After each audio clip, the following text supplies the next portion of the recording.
haddii aad adigu hilmaamtay iyadaan ku hilmaamayn inay ku haleesho. noloshu way gaaban tahay, ilbiriqsi ayay wax kasta isku beddeli karaan. kuwii dhintay shalay waxay lahaayeen qorshayaal saaka ah. kuwii dhintay saaka waxay lahaayeen qorshayaal caawa iyo berri ah. qof seexday isagoo caafimaad qaba ayay sidaa naftii kaga tagtay.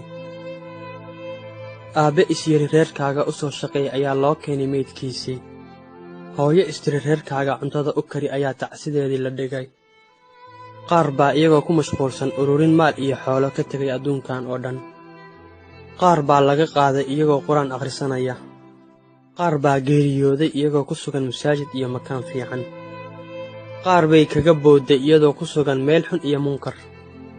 qaar baa iyagoo ciyaar iyo baashaal ku jira malakalmood soo dul istaagay. iminka oo aad neefsanayso adigoo nool qof ayaa qaatay neeftiisii u dambaysay oo adduunka ka tegay. marnaba dib ha u dhiganin inaad alle u noqoto, dambidhaafna weydiisato, samaysato camal wanaagsan, tukato salaada, badiso ducada, akhrisato qur-aanka, ka fogaata xumaan kasta noocay tahay mid yar iyo mid weynba. ilaahay subxaanahu wa tacaala tawfiiqda hana waafajiyo. mar haddaan nolosha lagu waarayn, alla subxaanahu wa tacaala ha inoogu khatimo khaatimo khayr qabta. fariintan gaarsiiya walaalaha muslimiinta, sabskrayba kanaalka. wassalaamu calaykum.